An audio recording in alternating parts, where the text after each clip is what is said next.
Detente, cierra los ojos por un instante. Ahora, imagina un lugar, no un lugar cualquiera, sino uno que ha visto pasar milenios, un lugar donde los dioses caminaron y los héroes forjaron su destino. Un lugar que no es solo piedra y mármol, sino la esencia misma de la civilización occidental. Estamos hablando de la Acrópolis de Atenas. Atenas, una ciudad vibrante y moderna, bulliciosa, llena de vida. Pero, elevándose sobre todo este caos y belleza, se encuentra la Acrópolis. Y no es solo una colina, es una cápsula del tiempo, una fortaleza inexpugnable, el corazón de una ciudad que cambió el mundo. Pero, ¿qué la hace tan especial? ¿Por qué esta única y colina es tan importante? Y lo más importante, ¿cómo es que esta maravilla, con más de 2500 años de historia, aún nos habla hoy en día? Este no es un simple viaje turístico, es una inmersión en la cuna del pensamiento, en un lugar donde nació la democracia, donde la filosofía floreció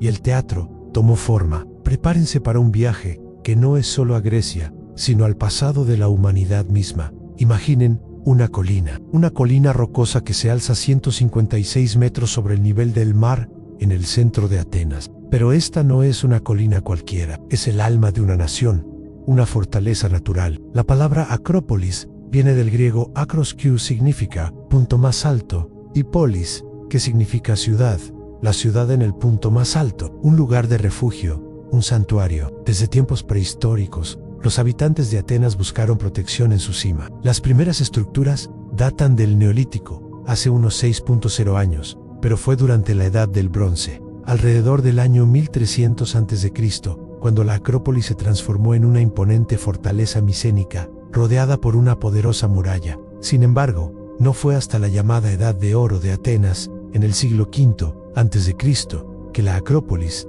tomó la forma majestuosa que hoy conocemos. Fue en este periodo cuando figuras como Péricles, un brillante estadista y general ateniense, concibieron un ambicioso proyecto de reconstrucción. Su objetivo, transformar la Acrópolis, que había sido destruida por los persas en el año 480 a.C., en un monumento a la grandeza de Atenas, una ciudad que había liderado la resistencia contra los invasores y emergido como la potencia dominante en el mundo griego. Péricles confió la supervisión de estas obras a uno de los escultores más grandes de la historia, Fidias, y a los arquitectos Sictano y Calícrates. Juntos, bajo el liderazgo de Péricles, dieron vida a una de las maravillas arquitectónicas más grandes de todos los tiempos. Un conjunto de templos y santuarios dedicados a la diosa protectora de la ciudad, Atenea. ¿Pero por qué Atenea? En la mitología griega, Atenea, la diosa de la sabiduría, la guerra estratégica y la artesanía, compitió con Poseidón, el dios de los mares, para convertirse en la divinidad patrona de Atenas. Cada uno ofreció un regalo. Poseidón golpeó el suelo con su tridente, y de la tierra brotó una fuente de agua salada. Un regalo útil, pero poco práctico para la vida diaria. Atenea, en cambio, golpeó el suelo con su lanza, y del suelo brotó un olivo. El olivo, un árbol que proporcionaba alimento, aceite, madera y sombra, fue considerado un regalo de mayor valor para los atenienses. Atenea ganó la contienda y se convirtió en la patrona de la ciudad. El Partenón, el templo de Atenea Nike, el Erecteión y los Propileos. Cada uno de estos edificios fue diseñado con una precisión y un simbolismo asombrosos. No eran solo construcciones, eran declaraciones de poder, de devoción y de la superioridad cultural de Atenas. Y en el corazón de todo, el Partenón.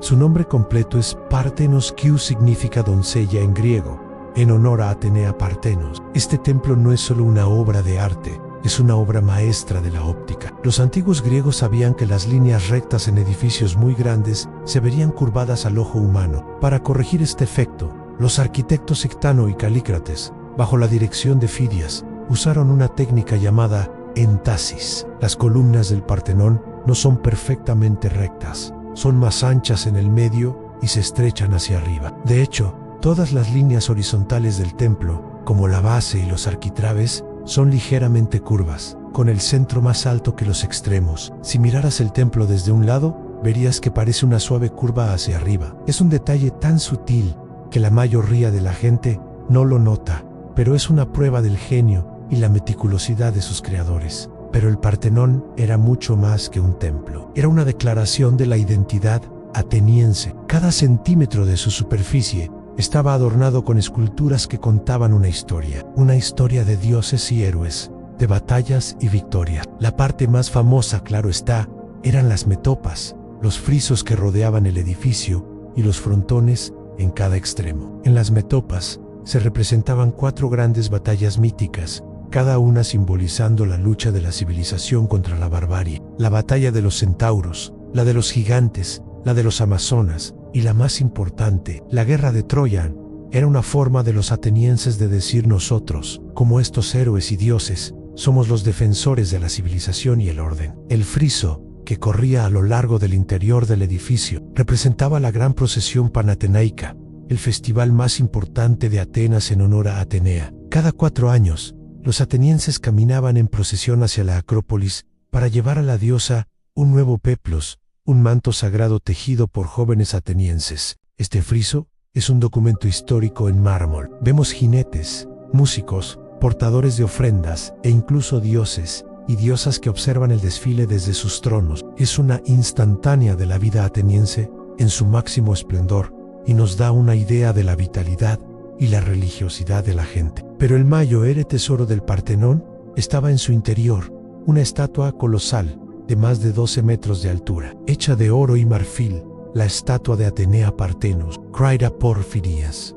La estatua era el corazón espiritual del templo. Atenea se erguía, armada, con un casco, una lanza y un escudo, simbolizando su papel como protectora de la ciudad. El Partenón era su hogar y la estatua su presencia. Imaginen por un momento la magnitud de esta obra. La luz del sol filtrándose por las puertas, iluminando los detalles dorados de la estatua, el olor a incienso, los murmullos de los sacerdotes. Era una experiencia que movilizaba todos los sentidos. Sin embargo, el Partenón, la joya de la Acrópolis, no es el único edificio de importancia en la cima. Al entrar, lo primero que uno ve son los propileos, un edificio imponente que servía de entrada monumental al santuario. Era una especie de puerta de entrada que separaba el mundo profano del sagrado. No era solo un portal, sino una estructura compleja con 2 alas. Una de ellas, el ala norte, se cree que era una galería de arte, la Pinacoteca, donde se exhibían pinturas, una de las primeras galerías de arte del mundo. Pero la Acrópolis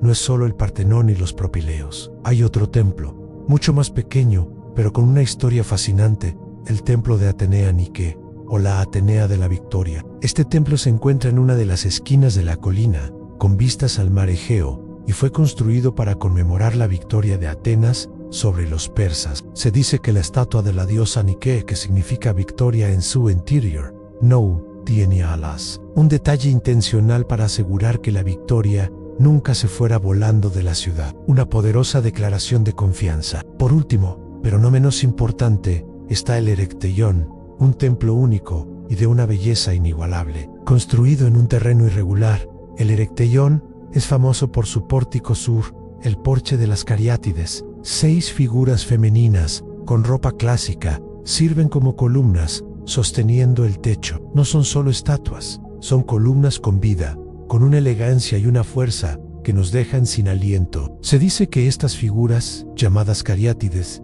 eran jóvenes mujeres de la ciudad de Caria en Laconia, que participaban en rituales en honor a Artemisa. El Erecteion, a diferencia del Partenón, no era un templo dedicado solo a una deidad, era un templo de múltiples cultos. Se construyó en el lugar donde, según la leyenda, Atenea y Poseidón compitieron por la ciudad, y se creía que dentro del templo se encontraban la marca del tridente de Poseidón y el olivo sagrado de Atenea, un lugar donde la historia y la mitología se entrelazaban de la manera más hermosa. Y este complejo de edificios, el Partenón, los propileos, el templo de Atenea Nike y el Erecteion, son la razón por la que la Acrópolis es más que una simple ruina. Es un testimonio de la ambición, la fe y el genio de una civilización que sentó las bases de nuestra forma de pensar y de vivir. Pero, ¿qué pasó con todo este esplendor? ¿Cómo es que estos edificios, tan perfectamente diseñados, se han convertido en las ruinas que vemos hoy? El paso del tiempo, implacable,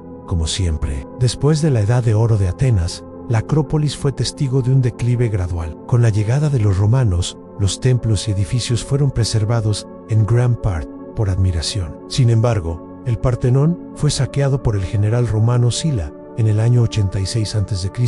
y más tarde se convirtió en un tesoro. Pero la verdadera metamorfosis de la Acrópolis no se dio por la guerra, sino por la fe. En el siglo VI después de Cristo, bajo el Imperio Bizantino, el Partenón se transformó en una iglesia cristiana dedicada a la Virgen María. Se agregó un ábside, se eliminaron esculturas que representaban a la mitología griega, y los dioses paganos fueron reemplazados por santos cristianos. Era un cambio de guardia, un nuevo capítulo en la historia de la colina sagrada. La Acrópolis continuó sirviendo como un centro religioso y político a lo largo de los siglos. Cuando los cruzados capturaron Atenas en el siglo XIII, la Acrópolis se convirtió en la residencia del duque Franco. El Partenón fue ahora una catedral católica y se le añadió un campanario. Sin embargo, fue bajo el dominio otomano, que comenzó en el siglo XV, cuando la Acrópolis sufrió uno de sus peores destinos. El Partenón se convirtió en una mezquita, se le añadió un minarete, y la Acrópolis entera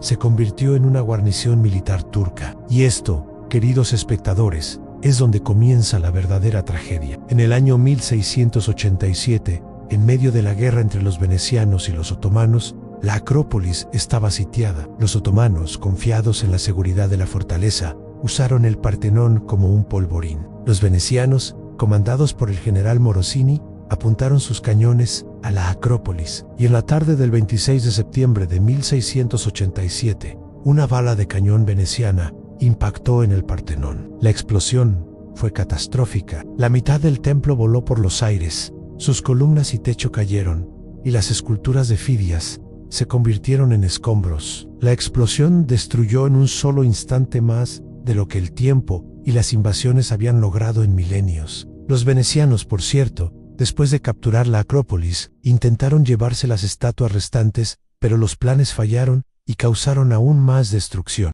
Pero la historia de la Acrópolis no termina con esta destrucción. La siguiente gran controversia se dio a principios del siglo XIX. El embajador británico en la corte otomana, Lord Elgin, con el permiso del sultán turco, decidió retirar las esculturas restantes del Partenón y otros edificios de la Acrópolis. Entre los años 1801 y 1812, los agentes de Elgin desmantelaron secciones enteras de los frisos, las metopas y los frontones y se las llevaron a Gran Bretaña. Hoy en día, estas esculturas, conocidas como los mármoles de Elgin o los mármoles del Partenón, están en exhibición en el Museo Británico en Londres, y hasta el día de hoy, su repatriación es un tema de debate y conflicto entre Grecia y el Reino Unido. Es una herida que aún no ha sanado. La Acrópolis se había convertido en un campo de ruinas. Con la independencia de Grecia del Imperio Otomano en 1830, la Acrópolis se convirtió en un símbolo de la nueva nación. El Partenón, ahora un símbolo de la identidad griega,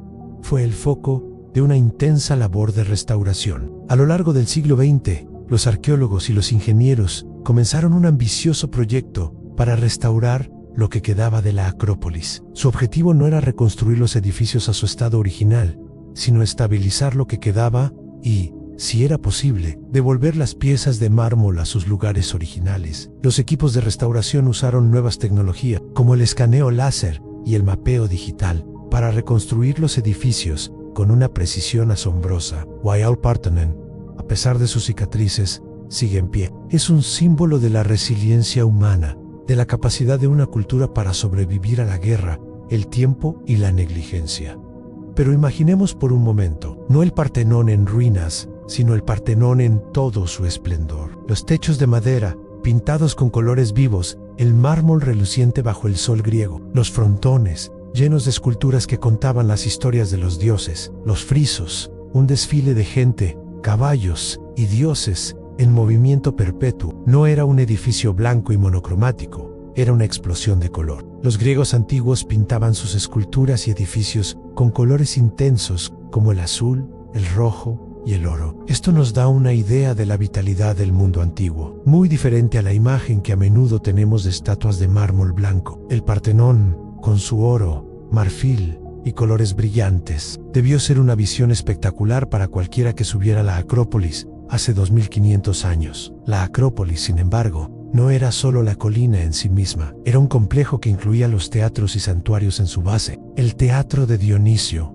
en la ladera sur de la Acrópolis, es considerado el lugar de nacimiento del teatro. Aquí, en el siglo V a.C., se presentaron por primera vez las grandes tragedias de Esquilo, Sófocles y Eurípides, y las comedias de Aristófanes. Imaginen a miles de atenienses sentados en las gradas de piedra, viendo a los actores representar las grandes historias que formaron la base de la literatura occidental. Era un espacio donde la comunidad se reunía para reflexionar sobre la condición humana, la moralidad y el destino. Y no muy lejos de allí está el Odeón de Herodes Ático, un teatro más pequeño, pero bellamente conservado, construido en el siglo II después de Cristo por un rico filántropo romano. Este Odeón aún se usa hoy en día para conciertos y obras de teatro con una acústica que es para mucho superior a la de los teatros modernos. Y desde la cima de la Acrópolis se puede ver toda la historia de Atenas. Se ve la colina del Areópago, donde el apóstol Pablo predicó a los atenienses. Se ve el Ágora Antigua,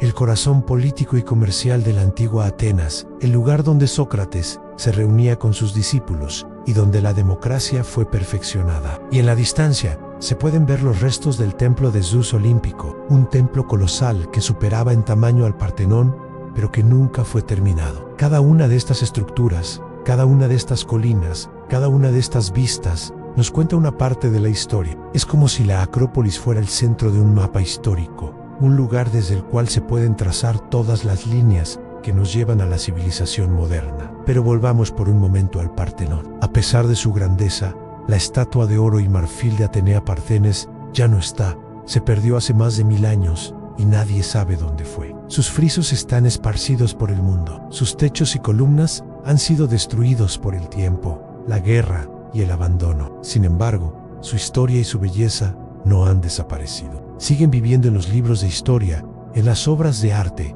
y en las mentes de millones de personas que han sido tocadas por su grandeza. Hoy, la Acrópolis sigue siendo un lugar de peregrinación, no solo para los griegos, sino para el mundo entero. Más de 20.0 personas al día la visitan, para sentir la misma brisa que sintieron los atenienses hace 2500 años, para caminar en los mismos caminos, para ver con sus propios ojos el genio de una civilización que, a pesar de sus fallas, nos dio el pensamiento crítico, la democracia, el teatro y la filosofía. Visitar la Acrópolis es una experiencia que te cambia, es un encuentro con el pasado, una conversación con las piedras. Es un recordatorio de que las ideas, como los edificios, pueden sobrevivir a la destrucción, al tiempo y a la indiferencia. Es un lugar que te invita a reflexionar sobre lo que significa ser humano.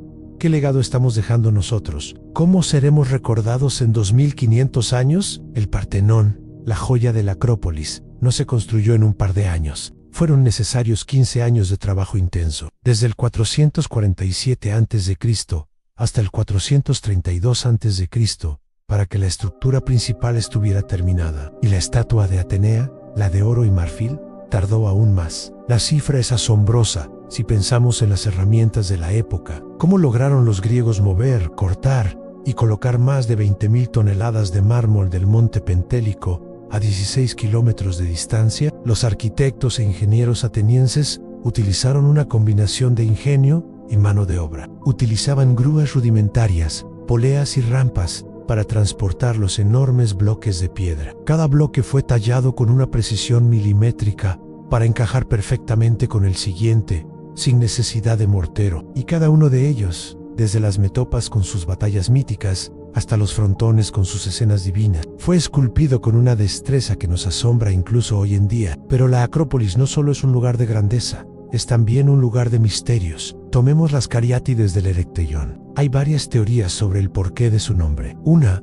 dice que venían de la ciudad de Caria, en Laconia, y que participaban en una danza ritual. Otra, más trágica, cuenta que eran mujeres que habían traicionado a su ciudad y fueron convertidas en piedra. El mito, en este caso, se entrelaza con la realidad. Y no nos olvidemos del Partenón. Aunque la estatua de Atenea Parteno se perdió, las descripciones que tenemos de ella son asombrosas. Tenía una altura de más de 12 metros, su piel era de marfil, y su vestimenta, escudo y lanza eran de oro. ¿De dónde sacaron los atenienses todo ese oro y marfil? Los registros nos dicen que el oro provenía de las contribuciones de los aliados atenienses a la Liga de Dilos, una alianza de ciudades-estado griegas, y el marfil de elefantes de África y la India.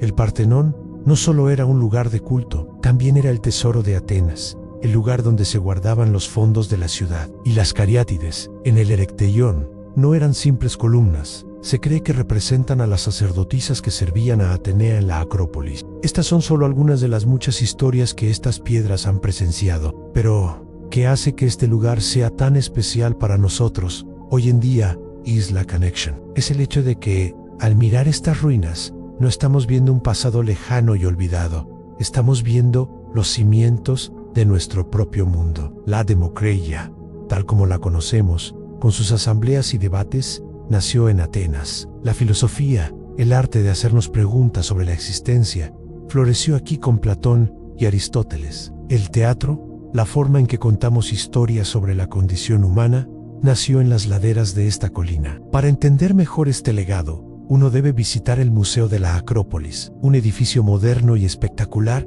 que se encuentra a pocos metros de la Acrópolis. Este museo es el hogar de miles de artefactos que fueron encontrados en la colina. Aquí, las cariátides que vemos en el Erecteión son en realidad copias. Las originales se encuentran en el museo, cuidadosamente preservadas de la contaminación y la erosión. Y el piso superior del museo es, de hecho, del mismo tamaño y orientación que el Partenón. Aquí, los frisos del Partenón, que están en Atenas, se exhiben en el mismo orden y posición en que estaban en el templo. Y en medio de la exhibición, un espacio vacío. El espacio que algún día, espera Grisha, será ocupado por los mármoles del Partenón que hoy están en Londres. La Acrópolis no es un lugar que se deba visitar solo en verano. Cada estación del año le da un carácter diferente. En invierno, cubierta de una fina capa de nieve, las ruinas parecen aún más antiguas, más silenciosas, más misteriosas. La neblina matutina que a veces la envuelve le da un toque etéreo. En primavera, con las flores silvestres floreciendo a su alrededor, la Acrópolis parece despertar a un nuevo ciclo de vida. Un contraste perfecto con la antigüedad de las piedras. Y en verano, bajo el sol implacable, el mármol reluce, casi cegador, y uno puede sentir el calor de la historia en el aire. Pero, independientemente de cuando la visites, hay algo que se mantiene constante: la sensación de asombro. La Acrópolis, a lo largo de los siglos, ha sido testigo de innumerables eventos. Ha visto a reyes, emperadores y generales. Ha visto el nacimiento de la democracia, la caída de los imperios, la llegada de nuevas religiones y la lucha por la independencia. Es un lugar donde el pasado se siente tan vivo que casi se puede tocar. Al caminar por los propileos, se puede sentir la majestuosidad de la entrada. Al ver el Erecteión, uno puede casi escuchar el murmullo de las sacerdotisas. Y al pararse frente al Partenón, uno puede sentir la grandeza de una civilización que creía en el arte, la belleza y la perfección. Pero, ¿cómo es la experiencia de un visitante hoy en día? A diferencia de lo que muchos creen, no es una simple visita a un montón de ruinas. Es una experiencia inmersiva. El gobierno griego y los arqueólogos han hecho un trabajo monumental para que la Acrópolis sea lo más accesible y educativa posible. En 2021, la Acrópolis inauguró nuevas pasarelas de madera y concreto que permiten a los visitantes caminar de manera más segura y cómoda por el sitio arqueológico. Estas pasarelas no solo protegen el mármol, sino que también hacen el sitio más accesible para las personas con movilidad reducida. Una adición importante para que todos puedan experimentar la belleza de este lugar. Y la restauración continúa. Los equipos de arqueólogos y restauradores trabajan incansablemente para reparar los daños causados por el tiempo y la guerra, utilizando técnicas modernas y respetando los métodos de los antiguos griegos. Cada pieza de mármol es analizada, catalogada y, si es posible, restaurada a su lugar original. Es un trabajo minucioso, lento y costoso, pero es un testimonio del compromiso de Grecia por preservar su herencia. Y al final del día, después de haber caminado por los senderos, de haber visto las ruinas, de haber sentido la historia en el aire, hay un momento que es inolvidable: el atardecer desde la Acrópolis. El sol se esconde detrás de la ciudad, tiñendo el cielo de tonos dorados y rojizos. La luz ilumina el mármol del Partenón, dándole un brillo cálido, casi mágico. La ciudad moderna, con sus luces parpadeantes, se extiende a tus pies, y la Acrópolis, en su altura, se siente como un faro de la civilización, un recordatorio de dónde venimos y de lo que somos capaces de lograr. Es en ese momento, con el sol poniéndose, que uno se da cuenta de que la Acrópolis no es solo una colección de piedras viejas, es un lugar vivo, que aún respira, que aún nos habla es la historia que aún se está escribiendo. Y tú, estás parado justo en el centro. No podemos hablar de la Acrópolis sin mirar lo que la rodeaba. A sus pies se encuentra el Ágora antigua, el verdadero corazón de la ciudad. A diferencia de la Acrópolis, que era un santuario para los dioses, el Ágora era el santuario para la gente. Era el centro de la vida cívica, política y comercial de Atenas. Imaginen a miles de atenienses caminando por aquí, discutiendo sobre política, debatiendo sobre filosofía con Sócrates, comprando productos en los mercados y votando en la asamblea. La democracia, esa palabra que usamos tan a la ligera, nació aquí. Las decisiones más importantes sobre la guerra, sobre la paz, sobre las leyes,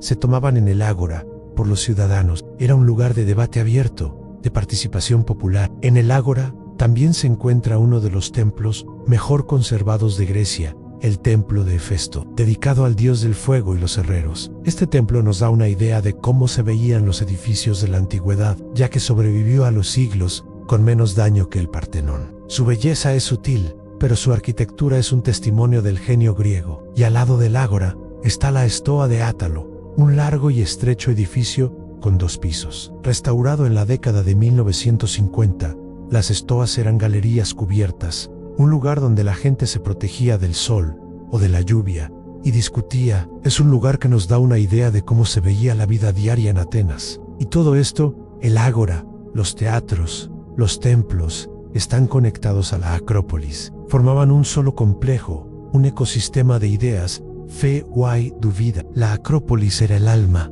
y el Ágora era el cuerpo. Desde la Acrópolis también se puede ver la colina del Areópago. En la antigüedad, esta colina rocosa servía como la sede del antiguo Tribunal Supremo de Atenas. Era un lugar donde se juzgaban los crímenes más graves y donde, según el Nuevo Testamento, el apóstol Pablo pronunció su famoso discurso sobre el Dios desconocido. Es un lugar de gran importancia histórica y religiosa. Y, finalmente, la colina de Filopapo. Desde su cima se puede tener una de las mejores vistas de la Acrópolis y del Partenón. Es el lugar perfecto para ver cómo la Acrópolis, a pesar de su tamaño, domina el horizonte de Atenas. Es un recordatorio de que esta colina no es solo un museo a cielo abierto, sino un punto de referencia, un faro que guía a los atenienses en su vida diaria. Visitar la Acrópolis no es solo subir una colina, es una inmersión en la historia de la humanidad. Es un encuentro con la cultura que nos dio la palabra democracia, filosofía, historia y teatro. Es un recordatorio de que los logros humanos, incluso en un mundo lleno de destrucción y conflicto, pueden perdurar. Y la Acrópolis, con sus ruinas y su belleza, es el mejor ejemplo de ello. Pero lo más importante de la Acrópolis es que, a pesar de sus 2500 años, sigue siendo relevante, sigue siendo un símbolo de la lucha por la libertad, la belleza y la verdad. Sigue siendo un lugar que nos inspira a ser mejores, a pensar más profundamente y a creer en el poder de las ideas. El Partenón, incluso en ruinas, tiene una elocuencia que supera a la de cualquier edificio moderno. Es un eco del pasado, una voz que aún se puede escuchar en el bullicio de la Atenas moderna. La Acrópolis no es solo una parada obligatoria en una lista de lugares para visitar, es el ancla de una nación. Es el eco de un pasado que aún se escucha en cada rincón de Atenas. Es el lugar donde la historia, la mitología y la realidad se mezclan de una forma tan perfecta que resulta imposible distinguirlas. Al final no importa si eres un historiador, un artista, un filósofo o simplemente un viajero. La Acrópolis tiene algo para ti, una lección de resiliencia, de belleza, de la capacidad humana para crear algo que dure para siempre. Porque, a pesar de las guerras, los terremotos, la contaminación y el paso del tiempo, la Acrópolis sigue en pie. Sus ruinas, sus fragmentos, sus esculturas rotas, nos cuentan una historia más poderosa que cualquier libro. Nos hablan de un ideal de perfección, de una búsqueda incesante de la belleza y de una fe inquebrantable en el poder del pensamiento. Entonces, si alguna vez te encuentras en Atenas, no te quedes solo en la base de la colina. Sube y camina por los mismos senderos que caminaron los antiguos griegos. Siente la brisa en tu cara, la misma brisa que sintieron Sócrates y Platón. Mira el Partenón, no como una ruina, sino como lo que es, una obra maestra inacabada, una historia en constante evolución. Y cuando el sol se ponga y las luces de la ciudad se enciendan, tómate un momento para reflexionar. Piensa en todo lo que ha sucedido en esta pequeña colina, en cómo un grupo de personas, hace más de 2000 años, sentó las bases de nuestra civilización, y en cómo, a pesar de todo, su legado sigue vivo. La Acrópolis de Atenas te está esperando. Es un viaje que no es solo a un lugar, sino al corazón de la civilización, un viaje al pasado para entender mejor nuestro presente. ¿Estás listo para esta aventura?